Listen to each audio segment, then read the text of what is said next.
Household Tales by Brothers Grimm, by Jakob Grimm and Wilhelm Grimm, translated by Margaret Hunt. Number 26, Little Red Cap.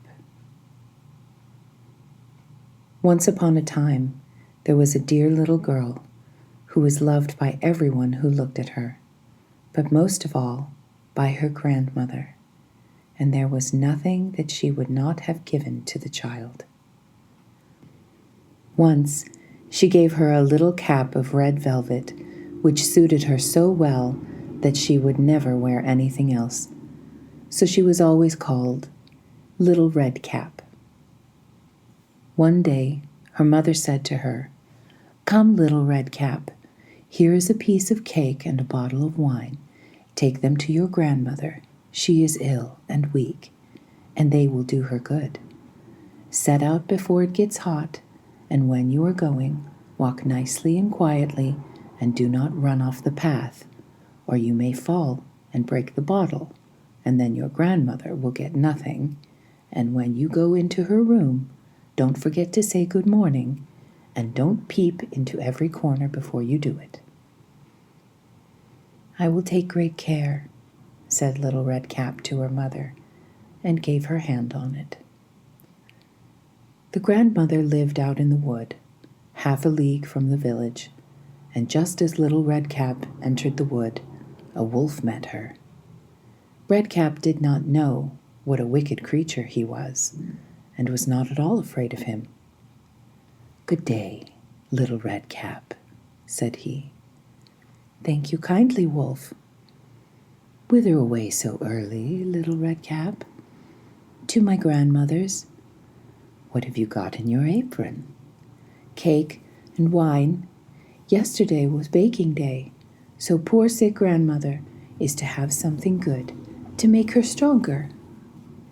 "Where does your grandmother live, Little Red Cap?" "A good quarter of a league farther on in the wood. Her house stands under the 3 large oak trees. The nut trees are just below.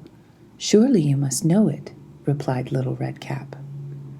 The wolf thought to himself, "What a tender young creature! What a nice plump mouthful! She will be better to eat than the old woman. I must act craftfully, so as to catch them both." So he walked for a short time by the side of Little Red Cap, and then he said, "See, Little Red Cap, how pretty the flowers are out there. Why do you not go look around? I believe, too, that you do not hear how sweetly the little birds are singing. You walk gravely along as if you were going to school, while everything else out here in the wood is merry." Little Red Cap raised her eyes, and when she saw the sunbeams dancing here and there through the trees, and pretty flowers growing everywhere, she thought, "Suppose I take grandmother a fresh nosegay. That would please her too. It is so early in the day that I shall still get there in good time." And so she ran from the path into the wood to look for flowers. And whenever she had picked one, she fancied that she saw a still prettier one farther on, and ran after it, and so got deeper and deeper into the wood. Meanwhile, the wolf ran straight to the grandmother's house and knocked at the door. "Who is there?" "Little Red Cap," replied the wolf. "She is bringing cake and wine. Open the door." "Lift the latch," called the grandmother. "I am too weak and cannot get up." The wolf lifted the latch. The door flew open, and without saying a word, he went straight to the grandmother's bed and devoured her. Then he put on her clothes, dressed himself up in her cap, laid himself in bed, and drew the curtains. Little Red Cap, however, had been running about picking flowers, and when she had gathered so many that she could carry no more, she remembered her grandmother and set out on the way to her. She was surprised to find the cottage door standing open.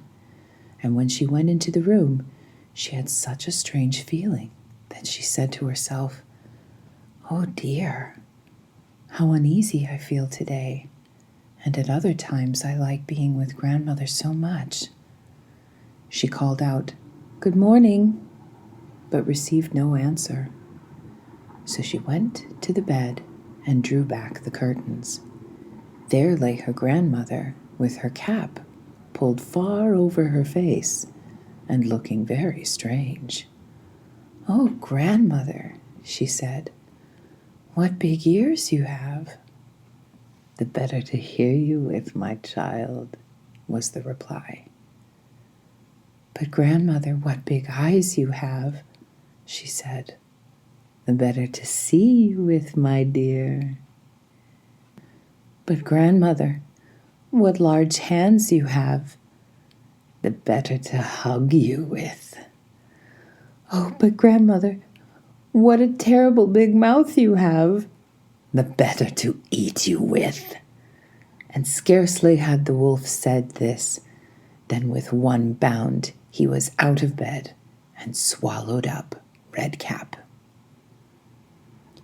When the wolf had appeased his appetite, he lay down again in the bed, fell asleep, and began to snore very loud.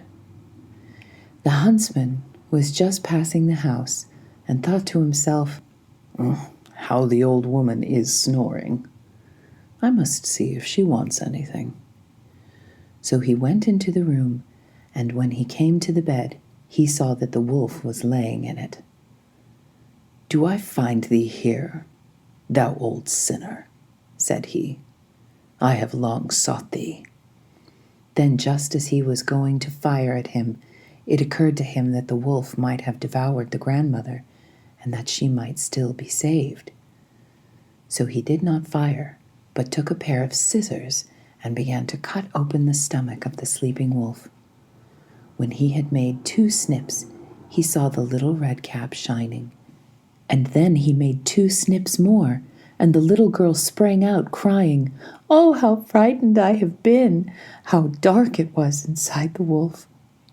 And after the aged grandmother came out alive also, but scarcely able to breathe. Redcap, however, quickly fetched great stones, with which they filled the wolf's body, and when he awoke, he wanted to run away, but the stones were so heavy that he fell down at once and fell dead. Then all 3 were delighted. The huntsman drew off the wolf's skin and went home with it. The grandmother ate the cake and drank the wine which Redcap had brought, and revived. But Redcap thought to herself, "As long as I live, I will never by myself leave the path to run in the wood when my mother has forbidden me to do so."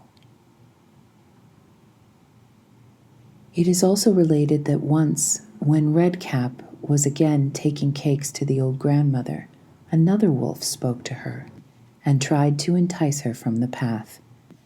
Redcap, however, was on her guard and went straight forward on her way and told her grandmother that she had met the wolf and that he had said good morning to her, but with such a wicked look in his eyes that if they had not been on the public road, she was certain he would have eaten her up. "Well," said the grandmother, "we will shut the door, that he may not come in." Soon afterwards the wolf knocked and cried, "Open the door, grandmother, I am little Redcap, and I am fetching you some cakes." But they did not speak or open the door, so the gray beard stole twice or thrice around the house, and at last jumped on the roof, intending to wait until Redcap went home in the evening, and then to steal after her and devour her in the darkness.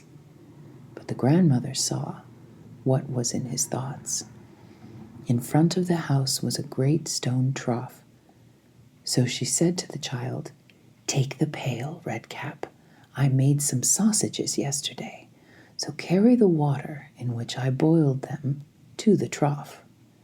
Redcap carried until the great trough was quite full. Then the smell of the sausages reached the wolf, and he sniffed and peeped down, and at last stretched his neck out so far that he could no longer keep his footing and began to slip, and slipped down from the roof straight into the great trough and was drowned. But Redcap went joyously home and never did anything to harm anyone.